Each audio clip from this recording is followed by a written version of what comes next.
What is the greatest comeback to insult you've ever heard? Joe Pine interviewing Frank Zappa. Joe, I guess your long hair makes you a woman. FZ, I guess your wooden leg makes you a table. During WW1, Switzerland had a tiny standing army, but they were very skilled marksmen. Wilhelm II of Germany asked what 250k Swiss troops would do if he decided to invade with 500k German troops. The Swiss said, shoot twice and go home. And that, good sir, is how getting Swiss cheesed got the definition we know today. 18th century British radical politician John Wilkes was told in Parliament by a political opponent, sir, I do not know whether you will die on the gallows or of the pox. Wilkes shot back with that depends, my lord, on whether I embrace your lordship's principles or your mistress. My grandparents used to bicker. My grandmother generally came out on top, as she was firier. One time though, she was asking him to do a bunch of stuff, and he muttered, if you'd lose some weight, you could do it yourself. She fixed her gaze on him, and glowered, I'm thinking of getting rid of about 200 pounds of useless fat immediately. He replied, you're going to cut off your foot.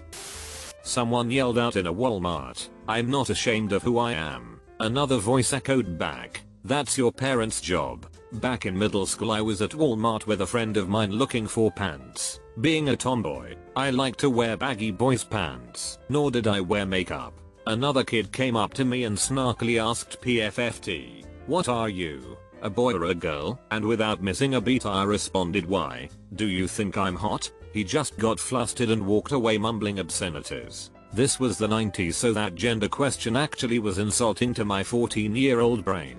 Not the greatest, but I still hold pride for my quick wit back then. Too bad that's all gone now.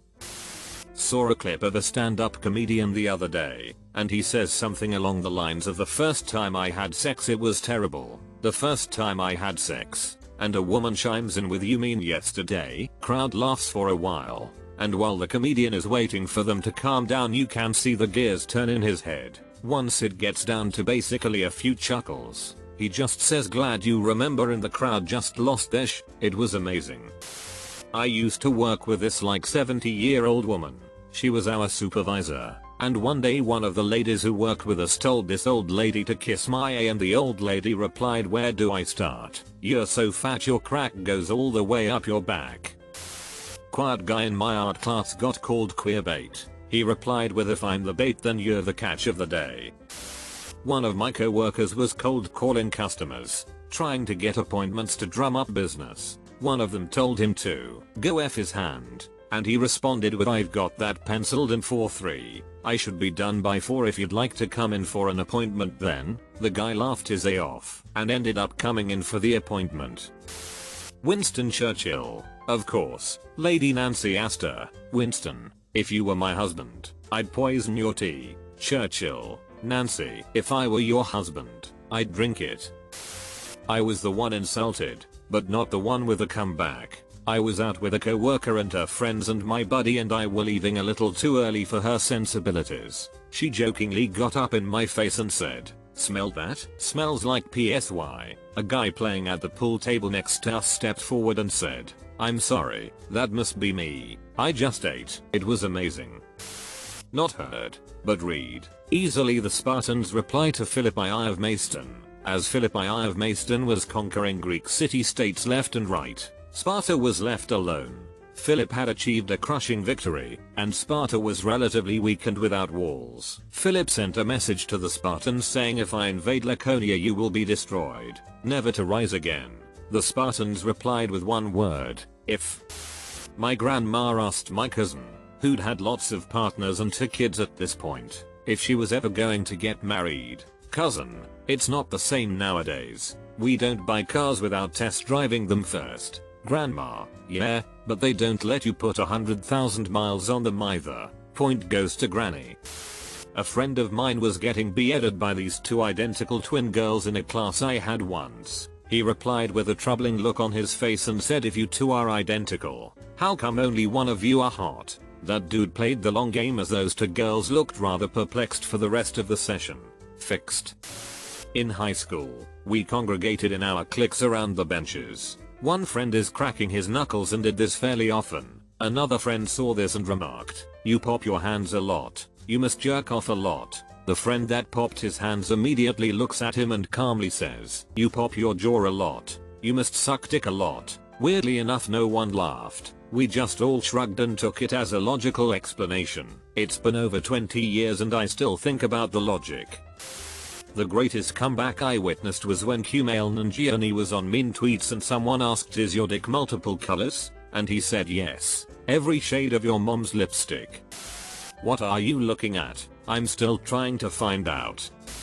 On a construction site one afternoon, different trades were working in the same area. Like silly team sports, the Sparkies always hang with the Sparkies and the Turd Wranglers always hang with the Turd Wranglers, and anytime they are together it turns into a pointless dick measuring contest, usually not literally. One particularly childish exchange saw two men chopping back and forth, my dick biggest, blah blah blah. Finally one of them spits out this classic, I've got girth like a can of con, and the clapback was unforgettable. But you've got length like a can of tuna. Everyone busted up. Mr. Girth tried to hide his embarrassment, but was tied up. No comeback. And a room of men laughing uncontrollably. Good times. A friend in high school on our way to a track meet. He was staring at a car in the parking that was really nice. When this bag saw him. Back, why bothering looking at that when you know you'll never be able to get one? My friend, the same reason you watch porn. The entire bus erupted and it's still one of the funniest things I've ever heard. It was an exchange between two co-workers a few years back. Basically a slut shaming gone wrong.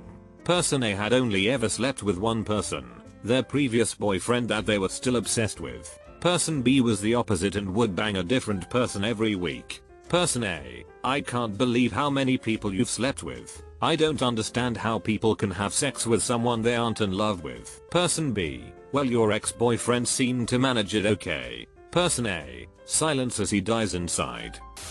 My grandma got into a fight at the grocery store with a guy who told my 9-year-old brother to move the F out of the way. They were going at it and his final words were suck my dick. B, she said across the store if I could find it. B. The classic, you're adopted, at least my parents chose to have me. Had a friend growing up who had an adopted brother a year or so younger. They would always talk shit, fight a bit here and there, and one time my friend says to his brother that he was adopted and can go F off. He knew he was adopted, and without missing a beat he shot back at my friend, yeah well clearly you weren't enough for mom and dad. That's why they bought me. Yes, he used the word bought.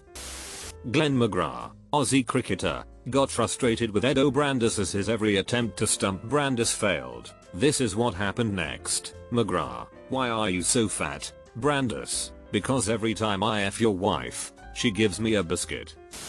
Come on, stop telling me how to live my life. I don't tell you how to live your life. It's not like I come down to the docks at night, knocking the sailors' cocks out of your mouth.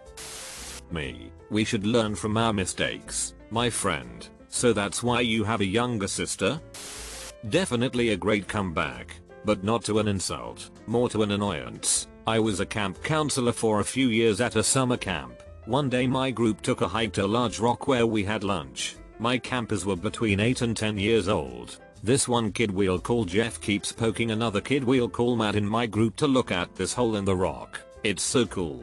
It's like 6 inches deep and the other kid is clearly getting annoyed just trying to eat his lunch. He keeps shoving sticks into the hole and trying to get everybody to look at it. Finally Matt just puts down his sandwich, looks at Jeff, and goes, I'll be 6 inches deep in your mom later if you don't shut up.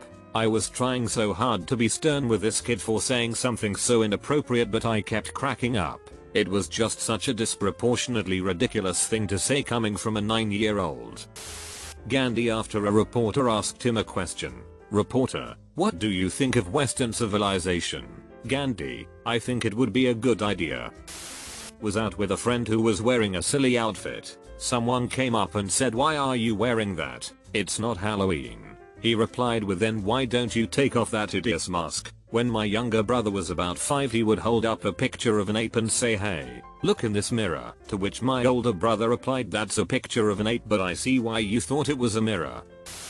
I can't remember the best one I've heard, but I can remember the best comeback I ever did. It is also, in fact, the only good comeback I ever did. I was in 7th grade, and we were in the locker room after gym. People were discussing shoe sizes because this one kid had enormous feet. I don't know if I have small feet, but mine were the smallest. They said, small feet, you know what that means. I didn't mind too much, but one kid crossed the line. He said, don't worry, fella, there's like 10 different ways to make it bigger. So I said, have you tried all 10? Not very impressive, but it shut him up.